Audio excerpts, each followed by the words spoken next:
Dear students, आज हम start करेंगे Woodward Hoffmann rule for sigmatropic rearrangement. जैसे कि आपको बताइए कि हमारा सिग्माट्रॉपिक रीअरेंजमेंट चल रहा था, तो उसमें हमने काफ़ी टाइप के सिग्माट्रॉपिक रीअरेंजमेंट जो है डिस्कस किए, और अब हम इसमें देखेंगे वुडवर्ड हॉफमैन मेथड या रूल फॉर सिग्माट्रॉपिक रीअरेंजमेंट। तो वुडवर्ड हॉफमैन मेथड के अकॉर्डिंग जो थर्मल रिएक्शंस होती हैं उनमें 4Q+2S component and 4RA component, अगर हम इन दोनों का सम लें, अगर वो ऑड आए तो वो रिएक्शंस जो है वो थर्मली अलाउड होती हैं। ये सब मैं पहले भी एक्सप्लेन कर चुकी हूँ जब हमने इलेक्ट्रोसाइक्लिक रिएक्शंस और साइक्लो एडिशन रिएक्शंस देखी थी। और फोटोकेमिकल रिएक्शंस, जब इन्हीं दोनों कंपोनेंट को अगर हम सम करें और उनका सम अगर इवन आए तो रिएक्शन जो है वो फोटोकेमिकल अलाउड होगी। ये एस और ए कंपोनेंट भी मैंने सब एक्सप्लेन किया था कि ये सुप्राफेशियल और एंट्राफेशियल होते हैं। और 4Q+2 और 4R कंपोनेंट, मतलब Q की वैल्यू जो है वो 0 1 2 3 या R की वैल्यू 0 1 2 3 आनी चाहिए अगर हम 4Q+2 या 4R के आगे नंबर ऑफ इलेक्ट्रॉन्स रखेंगे जो कि पार्टिसिपेट कर रहे हैं रिएक्शन में। अब सबसे पहले हम देखेंगे कि जब माइग्रेटिंग ग्रुप हमारा हाइड्रोजन नहीं है तब हमारा क्या निकल के आता है। तो जब हाइड्रोजन माइग्रेटिंग ग्रुप नहीं होता, जैसे कि फॉर एग्जांपल हम 3,3 सिग्माट्रॉपिक रिएक्शन ले रहे हैं, तो 3,3 सिग्माट्रॉपिक रिएक्शन को अगर हम वुडवर्ड हॉफमैन रूल के अकॉर्डिंग एक्सप्लेन करें तो सबसे पहले हमें क्या करना पड़ता है वुडवर्ड हॉफमैन मेथड में कि इसकी मैकेनिज्म को ड्रॉ करना होता है। मैकेनिज्म कैसे ड्रॉ करेंगे, ये हमारा कंपाउंड है 3,3 सिग्माट्रॉपिक के लिए। अब इसमें हमें क्या करना है, सिग्माट्रॉपिक रिएक्शन में सबसे पहले आपको एलाइलिक कार्बन ढूंढना होता है। ये तो हम बहुत बार डिस्कस कर चुके हैं। डबल बॉन्ड से नेक्स्ट कार्बन हमारा एलाइलिक कार्बन होता है, तो हमने उसे नंबर 1 दिया, फिर नेक्स्ट नंबर 2 और नंबर 3। 1 एटम से जो भी एटम अटैच है उसको भी नंबर 1 दिया, 2 और 3। इसमें क्या होता है, हमेशा 1 1 के बीच का बॉन्ड टूटेगा, 1 2 के बीच में बॉन्ड आएगा, 1 2 के बीच में बॉन्ड आया और 3 3 के बीच में नया सिग्मा बॉन्ड बनेगा, क्योंकि 3 3 सिग्माट्रॉपिक रिएक्शन है।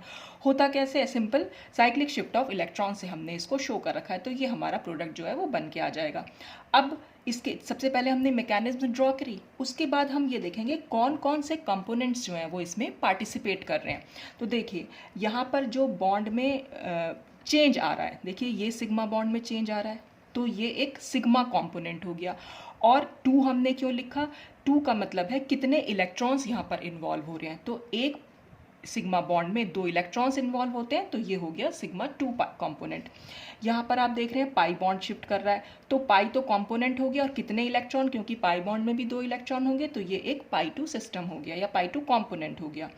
और ये वाला पाई बॉन्ड भी मूव कर रहा है, तो यहाँ पर भी ये पाई 2 कंपोनेंट हुआ। तो पहले मैकेनिज्म ड्रॉ करी, उसके बाद हमने उसके कंपोनेंट्स को बना लिया।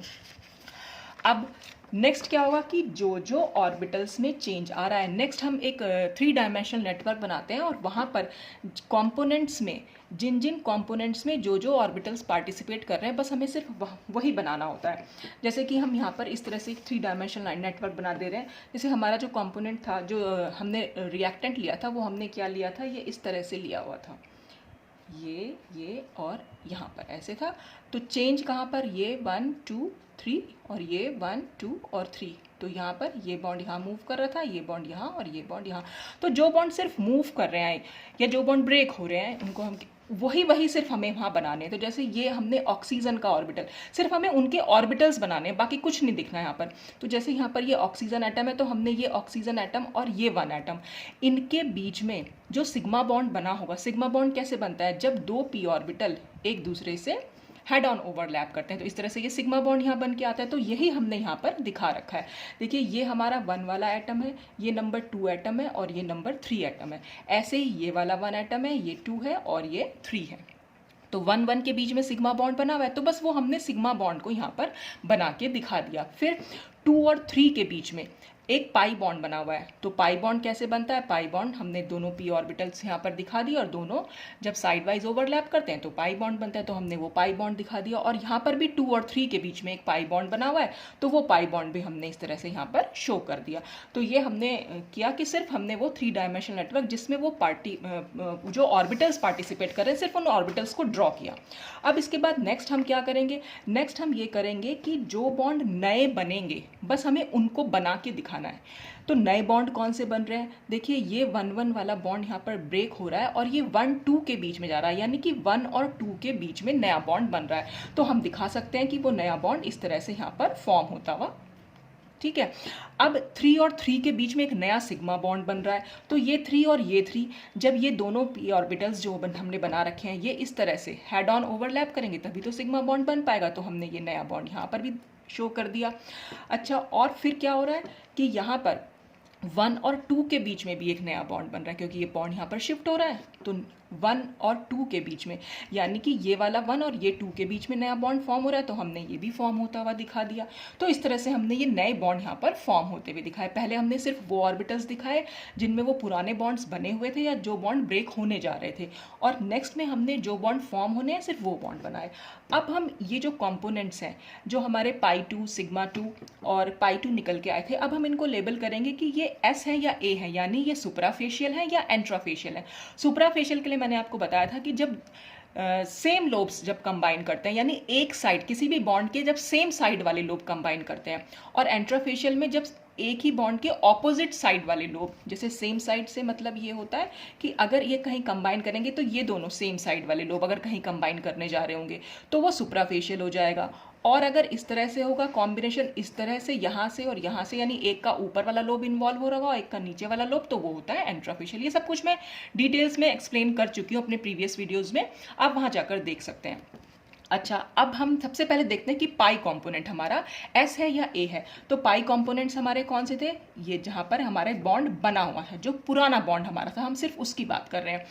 तो ये जो ये बना हुआ बॉन्ड था, जब ये नए बॉन्ड बनाने जा रहे हैं तो हम ये देखेंगे कि ये ऊपर वाले लोब से बना रहे हैं या नीचे वाले लोब से बना रहे हैं। तो देखिए ये हमारा π2 सिस्टम था पुराना वाला, और जब ये नया बॉन्ड बना रहा है तो देखिए इसका जो ये वाला लोब है इसमें सिर्फ ये ऊपर वाला लोब जो है ये कंबाइन करने जा रहा है, और ऐसे ही हम इधर की साइड देखें, इसमें भी ऊपर वाला लोब ही कंबाइन करने जा रहा है, यानी कि इस पाई बॉन्ड के सेम साइड वाले लोब्स जो है वो कंबाइन कर रहे हैं। तो जब वो सेम साइड वाले लोब्स कंबाइन कर रहे हैं तो हम इसलिए कहेंगे कि ये जो है π2S है, यानी सुपराफेशियल मैनर में ये यहाँ पर ज्वाइन होने जा रहा है। ठीक है, अब ये वाला पाई सिस्टम को देखेंगे। इस वाले पाई सिस्टम में आप देख रहे हैं कि यहाँ पर इस ऑर्बिटल का जो नीचे वाला लोब है वो नया बॉन्ड बनाने के लिए जा रहा है, और इस वाले ऑर्बिटल का ऊपर वाला लोब नया बॉन्ड बनाने जा रहा है। तो इसका मतलब ये π2A हो गया एंट्राफेशियल, क्योंकि एक तो नीचे वाला लोब कंबाइन कर रहा है दूसरे ऑर्बिटल के साथ, और एक में ये ऊपर वाला लोब कंबाइन कर रहा है दूसरे ऑर्बिटल के साथ, तो इसका मतलब ये एंट्राफेशियल हो गया। तो पाई तो हम इस तरह से देख लेते हैं।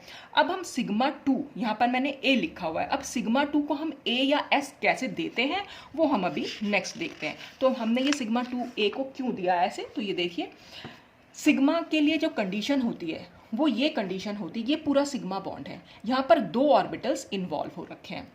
हम इसमें भी यही चेक करेंगे कि यहाँ पर देखिए हमेशा सिग्मा बॉन्ड में क्या होता है, ये वाले लोब्स जो होते हैं वो लार्ज लोब्स होते हैं, और जो ये कॉर्नर वाले लोब्स होते हैं ये स्मॉल लोब्स होते हैं। तो हमने यहाँ देखेंगे कि क्या दोनों ऑर्बिटल के स्मॉल लोब्स दोनों साइड कंबाइन कर रहे हैं, या दोनों ऑर्बिटल के लार्ज लोब दोनों साइड कंबाइन कर रहे हैं, या एक स्मॉल और एक लार्ज लोब कंबाइन कर रहा है। अब देखते हैं यहाँ पर देखिए, जब ये पूरा सिग्मा बॉन्ड है, इस ऑर्बिटल का जो ये स्मॉल लोब है ये दूसरे ऑर्बिटल के साथ कंबाइन करने जा रहा है। तो जब कभी भी स्मॉल लोब इस ऑर्बिटल का दूसरे ऑर्बिटल कंबाइन करता है तो हम कहते हैं कि उस एंड पर इन्वर्जन होता है। ये आपको याद रखना पड़ेगा कि उस एंड पर इन्वर्जन होता है। और अब आप यहाँ देखिए इस वाले p ऑर्बिटल का जो लार्ज लोब है वो दूसरे ऑर्बिटल के साथ कंबाइन करने जा रहा है। जब लार्ज लोब दूसरे ऑर्बिटल कंबाइन करता है तो हम कहते हैं कि उस एंड पर रिटेंशन है। ठीक है, तो ये रिटेंशन और इन्वर्जन आपको थोड़ा सा ध्यान में रखना पड़ेगा। तो उस बेसिस पर हम ये बोल सकते हैं कि इस एंड पर तो इन्वर्जन आया क्योंकि यहाँ पर स्मॉल लोब दूसरी साइड गया कंबाइन करने के लिए, और इस एंड पर रिटेंशन आया क्योंकि इधर साइड लार्ज लोब गया। अब σ2A हम तब लिखते हैं जब एक एंड पर इन्वर्जन होता है और एक एंड पर रिटेंशन होता है, जैसे कि यहाँ इस कंडीशन में यहाँ पर भी इस में देख रहे हैं एक तरफ इन्वर्जन है और एक तरफ रिटेंशन है, तो इसलिए हमने σ2A लिखा। अगर दोनों साइड इन्वर्जन हो या दोनों साइड रिटेंशन हो तब हम σ2S लिखते हैं, जैसे मैंने नीचे कंडीशन यहाँ पर लिखी हुई है। ठीक, अब यहाँ पर हमने सबके लिख दिया है कि कौन कौन से कंपोनेंट हमारे A हैं और कौन कौन से कंपोनेंट हमारे S हैं। अब हम इन कंपोनेंट्स को बिल्कुल उसी के अकॉर्डिंग वुडवर्ड हॉफमैन रूल के अकॉर्डिंग प्लस करके देखेंगे। तो number of 4Q + 2S components, 4Q + 2S components कितने, देखिए S तो यहाँ पर सिर्फ एक ही कंपोनेंट है, बाकी दोनों तो A हैं, तो S कंपोनेंट हमारा एक है। और क्या वो 4q+2 है? तो जो 2 इलेक्ट्रॉन सिस्टम होता है वो हमेशा 4q+2 होता है। कैसे? हम निकाल के भी देख सकते हैं। 4q+2 में बस आपने नंबर ऑफ इलेक्ट्रॉन्स जो है वो फिल करने हैं, और 4q की वैल्यू यहाँ पर 0 आ जाएगी, तो q और q की वैल्यू भी यहाँ पर 0 आ जाएगी। फिर तो q की वैल्यू 0, 1, 2, 3, 4, 5 ऐसे कोई भी इंटीजर अगर आ जाए तो इसका मतलब ये सिस्टम जो है हमारा 4q+2 सिस्टम है। तो इसका मतलब 4q+2s कॉम्पोनेंट्स कितने हुए? 1 हो गए। अब हम देखेंगे नंबर ऑफ 4r कॉम्पोनेंट कितने। देखिए ये एक π2a सिस्टम है और ये σ2a सिस्टम है, तो ये अलग कॉम्पोनेंट है और ये अलग कॉम्पोनेंट है। तो यहाँ पर 2 इलेक्ट्रॉन्स है, और 2 इलेक्ट्रॉन्स तो हमने अभी निकाला क्योंकि वो तो 4q+2 सिस्टम होता है। तो इसका मतलब यहाँ पर 4ra सिस्टम नहीं है। कैसे नहीं है? आप 4r में इसकी वैल्यू रख के देख लीजिए। 4r में हमने नंबर ऑफ इलेक्ट्रॉन्स रखे, r इज इक्वल टू क्या हो जाएगा? 2/4 आ जाएगा या 1/2 आ जाएगा। तो फ्रैक्शनल वैल्यू नहीं आनी चाहिए, तो फ्रैक्शनल वैल्यू आ रही है, इसलिए इसका मतलब ये 4r सिस्टम, ये दोनों ही 4r सिस्टम नहीं है। और 4r सिस्टम ही नहीं है तो हमें a से कोई मतलब ही नहीं है, फिर इसका मतलब ये कंपोनेंट हमारा 0 है। तो जब दोनों को प्लस किया हमारी वैल्यू आई ऑड, तो हम ऑड वैल्यू आती है तो इसका मतलब वो रिएक्शंस जो हैं वो थर्मली अलाउड रिएक्शन होती है, इसलिए 3,3 सिग्माट्रोपिक रिएक्शंस जो है वो थर्मली अलाउड है। और ये बात हमने पहले निकाली भी थी जब हमने 3,3 रिएक्शंस पढ़ी थी सिग्माट्रोपिक, कि वो सब थर्मली अलाउड होती हैं। तो इस तरह से हम यहाँ पर निकाल सकते हैं कि ये किस टाइप के सिस्टम निकल के आ रहे हैं। अब हम देखेंगे कि जब माइग्रेटिंग ग्रुप H हो तब क्या निकल के आता है। जैसे कि फॉर एग्जांपल हम 1,5 हाइड्रोजन शिफ्ट लिख ले रहे हैं। 1,5 हाइड्रोजन शिफ्ट जैसा कि हम पहले भी निकाल चुके हैं कि वो थर्मली अलाउड होता है, तो देखिए यहाँ पर थर्मली अलाउड ही निकल के आएगा। कैसे? हम यहाँ पर रिएक्शन को सबसे पहले हम वो मैकेनिज्म देखेंगे जब 1,5 हाइड्रोजन शिफ्ट के थ्रू दिखा रहे हैं। सुप्राफेशियल है, इसका मतलब जो ये H ऊपर से निकला तो यहाँ पर ये ऊपर ही जाकर अटैच्ड होगा, तो ये सुप्राफेशियल मैनर में दिखा रहे हैं। और ये पाई बॉन्ड यहाँ शिफ्ट होगा, ये पाई बॉन्ड यहाँ शिफ्ट होगा, और ये सिग्मा बॉन्ड वाला जो है यहाँ पर शिफ्ट हो जाएगा। तो ये तो मैं पहले भी बता चुकी हूँ किस तरह से। हमें तो मेन चीज़ें यहाँ पर मैकेनिज्म लिखी, और उसके बाद हमने कौन कौन से ऑर्बिटल्स यानी कंपोनेंट्स हमें बनाने, कौन कौन से कंपोनेंट्स पार्टिसिपेट कर रहे हैं यानी किन में चेंज आ रहा है। तो देखिए सबसे पहले तो ये सिग्मा बॉन्ड में चेंज आ रहा है क्योंकि ये सिग्मा बॉन्ड यहाँ पर शिफ्ट हो रहा है।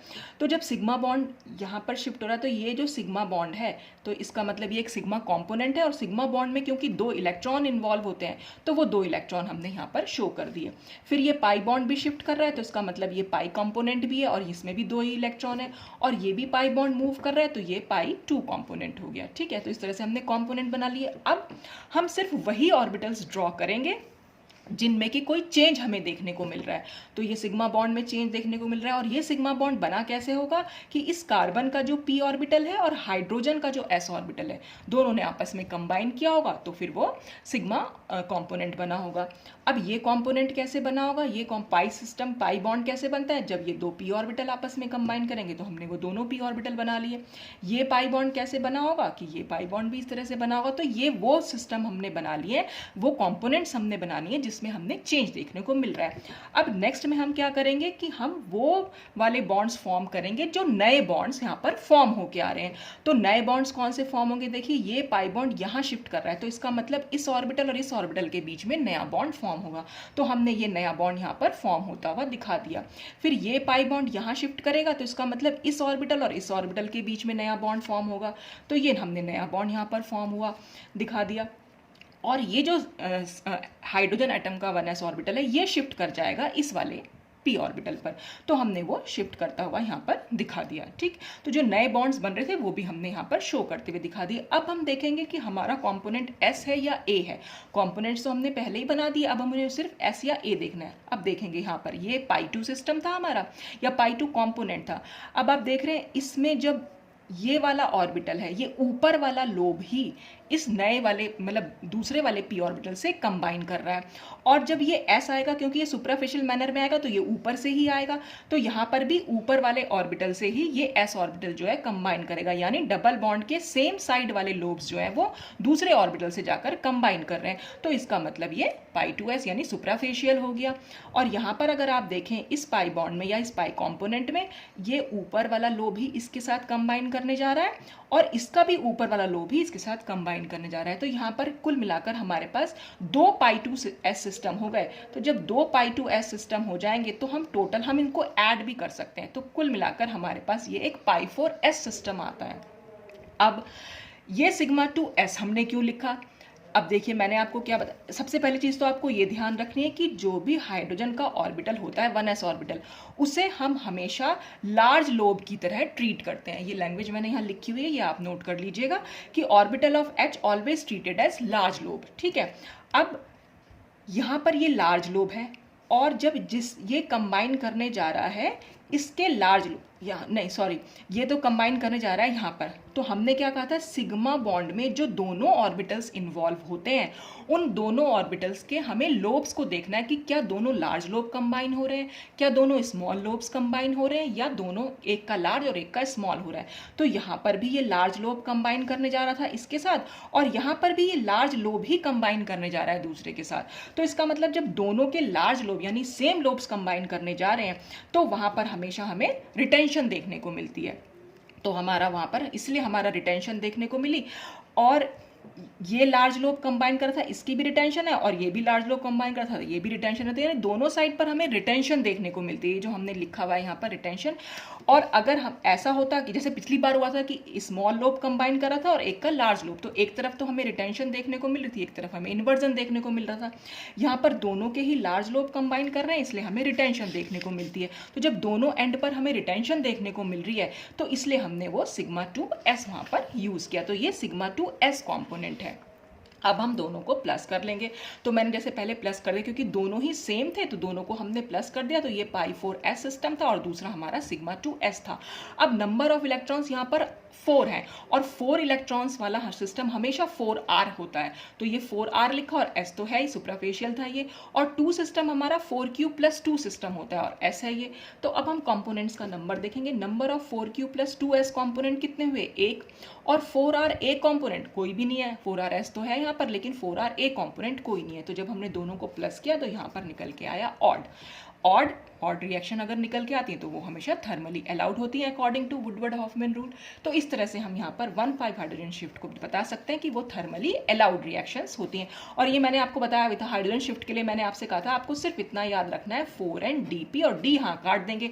तो 4n सिस्टम तो हमेशा फोटोकेमिकल अलाउड होते हैं और 4n+2 सिस्टम हमेशा थर्मली अलाउड होंगे। और 4n+2 हमारा 1,5 सिस्टम है, 1 + 5 कर देंगे तो 6 इलेक्ट्रॉन्स निकल के आएंगे।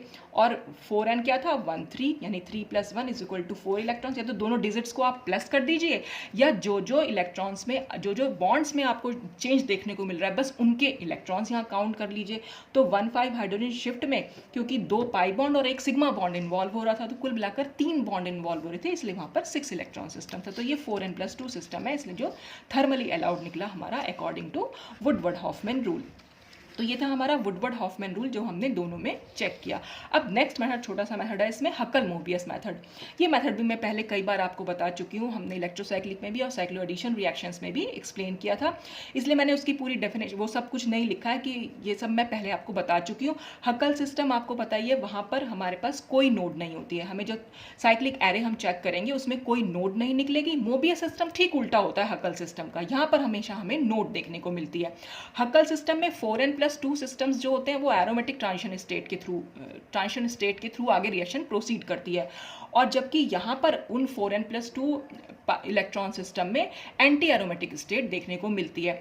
और जो थर्मल अलाउड रिएक्शंस होती हैं वो हमेशा एरोमेटिक ट्रांजिशन स्टेट के थ्रू प्रोसीड करती है। बस ये चीज़ आपको याद रखनी है कि जो भी थर्मल रिएक्शन होंगी वो हमेशा एरोमेटिक ट्रांजिशन स्टेट के थ्रू जो है वो प्रोसीड करेंगी। तो बस हमें यहाँ पर नोड है या नहीं है वही हमें चेक करना है जो हम साइक्लिक एरे बनाएंगे कंपाउंड का। तो देखिए सबसे पहले हम यहाँ देख रहे हैं 1,3 सिग्मा ट्रॉपिक। 1,3 सिग्मा ट्रॉपिक के लिए हमारा ये सिस्टम, ये जो है एलाइलिक कार्बन है, ये 1 नंबर दिया, ये 2, ये 3, ये तो सब मैं पहले बता ही चुकी हूँ आपको। ये भी 1 नंबर है तो 1,1 के बीच का बॉन्ड टूटेगा, 1,2 के बीच में बॉन्ड बनेगा और फिर 1,3 वाला बी बॉन्ड यहाँ पर फॉर्म हो जाएगा। तो अगर हम इसे दिखा रहे हैं ये हाइड्रोजन है, तो हमने ये सिर्फ सिंपल ऑर्बिटल्स हमें बना के दिखा देना, जो जो ऑर्बिटल्स यहाँ पार्टिसिपेट कर रहे हैं। देखिए ये पी ऑर्बिटल, ये भी पी ऑर्बिटल और ये भी पी ऑर्बिटल और इसका एस ऑर्बिटल, तो वही सारे ऑर्बिटल्स हमने यहाँ ड्रॉ करके दिखा दिए। और अब आप यहाँ देख रहे हैं ये पॉजिटिव फेज, ये सारी की सारी पॉजिटिव फेज आपस में मिल रही हैं, तो यहाँ पर सुप्राफेशियल मैनर हो गया। और सुप्राफेशियल मैनर में हमने एक टोटल नंबर ऑफ इलेक्ट्रॉन कितने यूज़ किए, यहाँ पर 4 इलेक्ट्रॉन यूज़ हो रहे हैं।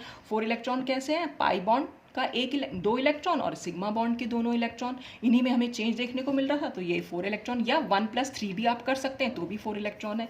और यहाँ पर कोई नोड नहीं बन के आ रही, तो जीरो नोड, और जीरो नोड वाले हमेशा हक्कल सिस्टम होते हैं। और हक्कल सिस्टम में जो 4 इलेक्ट्रॉन सिस्टम होते हैं वो हमेशा एंटी एरोमेटिक ट्रांजिशन स्टेट के थ्रू होते हैं। और एंटी एरोमेटिक ट्रांजिशन स्टेट क्योंकि थर्मल रिएक्शन होती है एरोमेटिक से, तो एंटी एरोमेटिक से हमेशा फोटोकेमिकल अलाउड रिएक्शन होंगी, तो इस तरह से ये फोटोकेमिकल अलाउड रिएक्शन निकल के आई सुप्राफेशियल जब भी कभी होगा। अच्छा, अगर हम एंट्राफेशियल दिखाएंगे, एंट्राफेशियल में क्या होगा, ये जो H नीचे की साइड है, अब हम ये ऊपर की साइड यहाँ पर शो करता हुआ दिखा सकते हैं, ये ऊपर से अटैक करेगा। तो फिर से हमने वो एरे बनाया यहाँ पर।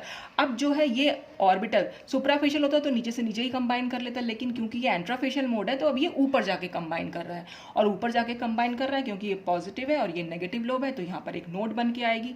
और नोड जैसे ही बन के आती है वो हमेशा मोबियस सिस्टम हो जाता है। और मोबियस सिस्टम वहाँ पर, यहाँ पर जो है 4 इलेक्ट्रॉन सिस्टम, क्योंकि हक्कल सिस्टम का ठीक उल्टा होता है मोबियस सिस्टम, तो हक्कल सिस्टम में 4 इलेक्ट्रॉन सिस्टम एंटी एरोमेटिक होता है, यहाँ पर वो एरोमेटिक हो जाएगा। और एरोमेटिक ट्रांजिशन स्टेट के थ्रू हमेशा थर्मल अलाउड रिएक्शन देखने को मिलती है, तो ये एंट्राफेशियल मोड में जब भी 1,3 रिएक्शन होगी तो वो हमेशा थर्मली अलाउड होगी।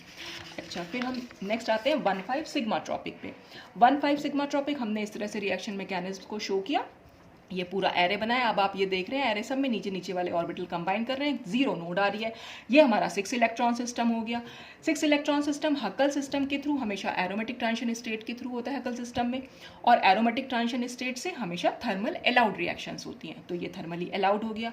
एंट्राफेशियल हम जब दिखाएंगे तो एंट्राफेशियल में ये जो है ऊपर वाले लोब से यहाँ पर कंबाइन करेगा, तो जब ऊपर वाले लोब से कंबाइन करेगा तो यहाँ पर हमें नोड देखने को मिलेगी। नोड देखने को मिलेगी तो ये मोबियस सिस्टम हो जाएगा, ठीक इसका उल्टा यहाँ पर हो जाएगा, तो हमने वही ठीक उल्टा लिखा। ये एरोमेटिक है तो यहाँ पर ये एंटी एरोमेटिक है, ये थर्मल अलाउड हुआ तो ये फोटोकेमिकल, क्योंकि एंटी एरोमेटिक ट्रांजिशन स्टेट से फोटोकेमिकल अलाउड रिएक्शंस देखने को मिलती है। तो बहुत इजी है, ये मैं पहले एक्सप्लेन कर चुकी, इसलिए मैं बहुत जल्दी में इसको खत्म कर रही हूँ, क्योंकि ये आप पहले भी जाकर पहले प्रीवियस वीडियोस देख लीजिए, वहाँ पर मैं बिल्कुल क्लियर कर चुकी हूँ इसको। बिल्कुल उसी तरह से यहाँ पर भी देखना है। अब हम देखेंगे 3,3 सिग्मा ट्रॉपिक। 3,3 सिग्मा ट्रॉपिक इस तरह से रिएक्शन हमारी कोप रीअरेंजमेंट जो होता है, यहाँ पर हम ये मान सकते हैं कि ये बॉन्ड यहाँ पर ब्रेक हो रहा है, तो इसका मतलब 2 एलाइल फ्री रेडिकल्स जो है या एलाइल जो कंपोनेंट्स हैं वो आपस में कंबाइन कर रहे हैं। तो ये हमने वही 3 कुल मिलाकर 1 2 3 और ये 1 2 3, तो कुल मिलाकर 6 ऑर्बिटल्स थे। 6 ऑर्बिटल्स के अगर हम ऊपर वाले लोब सारे कंबाइन करेंगे तो सुप्राफेशियल मैनर हो जाएगा। ये क्योंकि 6 इलेक्ट्रॉन सिस्टम है, यहाँ पर कोई नोड नहीं है, तो ये एरोमेटिक सिस्टम है। 6 इलेक्ट्रॉन सिस्टम, नोड नहीं होती तो वो हक्कल सिस्टम होता है, और हक्कल सिस्टम में वो एरोमेटिक सिस्टम होता है, और एरोमेटिक ट्रांजिशन स्टेट से हमेशा थर्मल अलाउड रिएक्शंस देखने को मिलती है। और अगर हमें यहाँ पर नोड शो करनी यानी एंट्राफेशियल शो करना है, तो ये फिर वही होगा कि नीचे वाला लोब यहाँ पर ऊपर वाले लोब से यहाँ पर कंबाइन करेगा। तो बाकी सब में आप देख रहे हैं यहाँ पर पूरा पॉजिटिव पॉजिटिव पॉजिटिव, लेकिन यहाँ जैसे ही गए हम यहाँ पर एक नोड देखने को मिलेगा। जब भी नोड आएगी वो हक्कल सिस्टम से ठीक उल्टा हो जाएगा मोबियस सिस्टम, और मोबियस सिस्टम में 6 इलेक्ट्रॉन सिस्टम हमारा एंटी एरोमेटिक होता है और वो फोटोकेमिकल अलाउड होता है।